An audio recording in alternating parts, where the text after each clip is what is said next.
السلام عليكم مشاهدين، كي دايرين؟ لاباس عليكم؟ كنتمنىكم تكونوا بخير وعلى خير وبصحه جيده.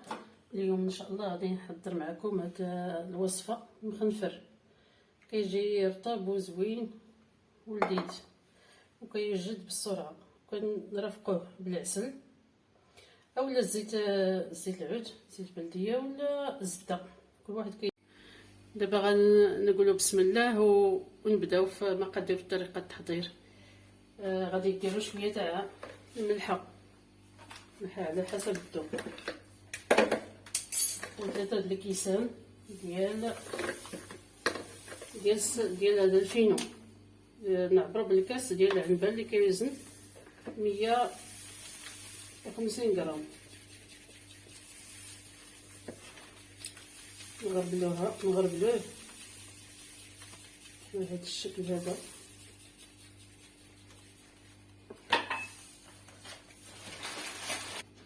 وغندير 2 كيسان. دابا هذا الفينو غربلته، وغادي نزيد عليه 2 كيسان ونص ديال الدقيق ديما معبر بالكاس تاع العنبه اللي كيوزن 150 غرام. 2 كيسان ونص ديال الفرص، واحد الكاس نغربلها لينا.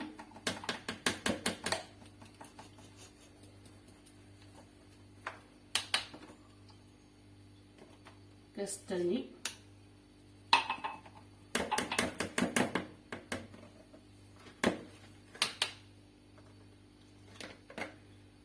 نص كاس. غنزيد عليهم معلقه كبيره ديال السكر سنيده،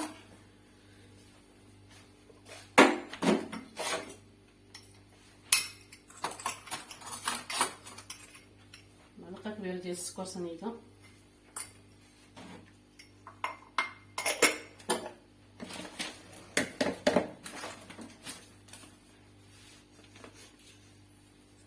ونزيدو معلقه كبيره ديال خميره حبيبات ديال العجين. نخلطو كلشي، نخلطو هاد النواشف مزيان.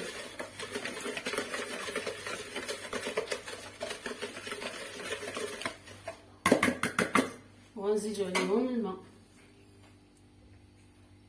6 كيسان ديال الماء لعبار بالكاس العنبه. الماء دافي، ما نسخنوش الماء بزاف باش ما يديرش لينا هذا الفينو الخيط. 1 2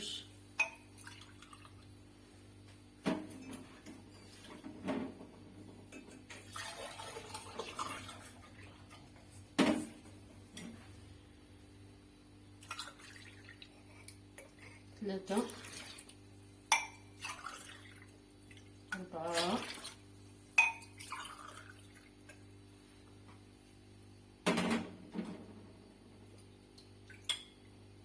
5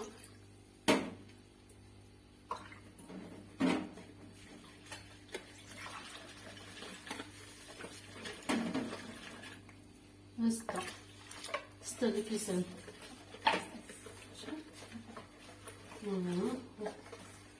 علينا كتقول لي نزيد 4 كاس تاع الزيت. انا ولينا غادي نحضروا اليوم هذا المخنفر. صافي قد هكا. يلا حركي الخلطه مزيان، خلطي. هذا المخنفر راه كيجي خفيف وزوين وسهل في التحضير، غير كيوجد.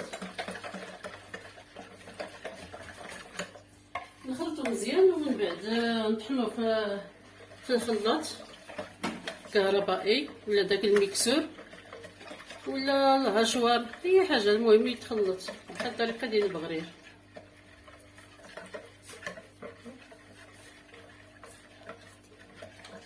ندير دابا الخميره.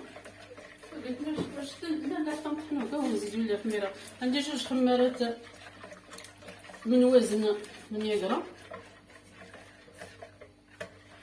مجموع 16 غرام. غادي نطحنوا الخليط ان شاء الله ونرجعوا. دابا طحنت الخليط النص ديال الخليط. وهذا زدت عليه 2 خمارات ديال الحلوى. غادي نمشي نطحنو.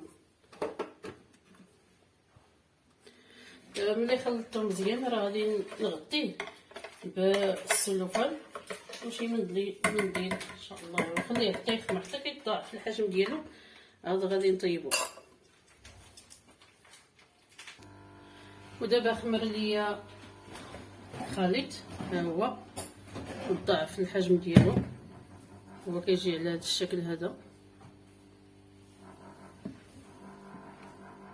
دابا غادي نشعل المقله. ودابا سخنات ليا المقله، غندير فيها شويه تاع الزيت هكا بالشكل هذا. المقله تكون ديال هذه اللي ما كتلصقش. ندير الزيت هكا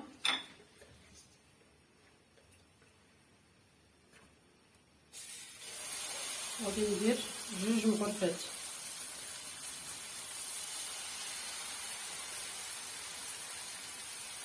ونخليها طيب.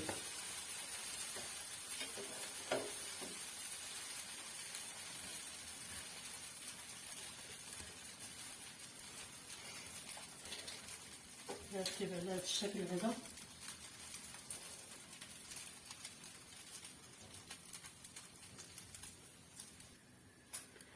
ملي كتنشف لينا هكا من الجناب وكنشوفوها تحمرت من تحت كنقلبوها بهذا الشكل. نخليوها طيب من 2 جهات فوق العافيه متوسطه.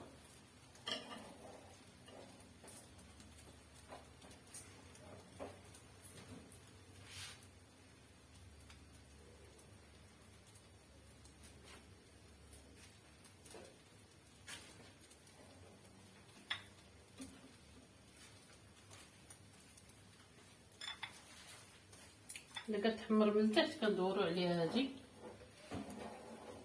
حتى كتقل علينا، كتحيد لينا من المقله. عاد كنقلبوها. دابا غادي نخليها طيب.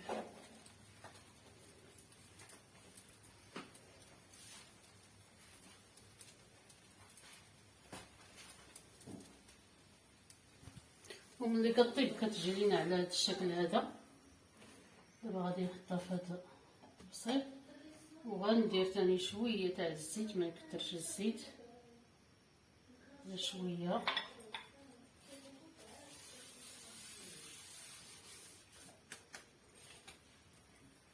ندير الخليط المقله.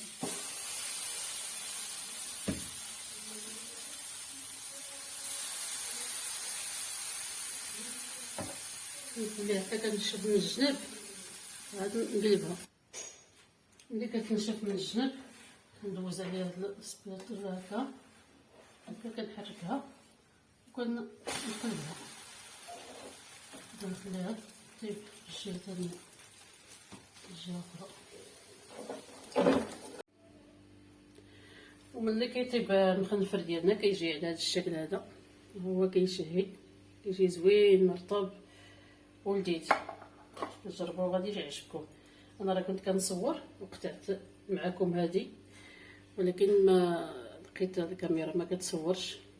نوريكم هذا.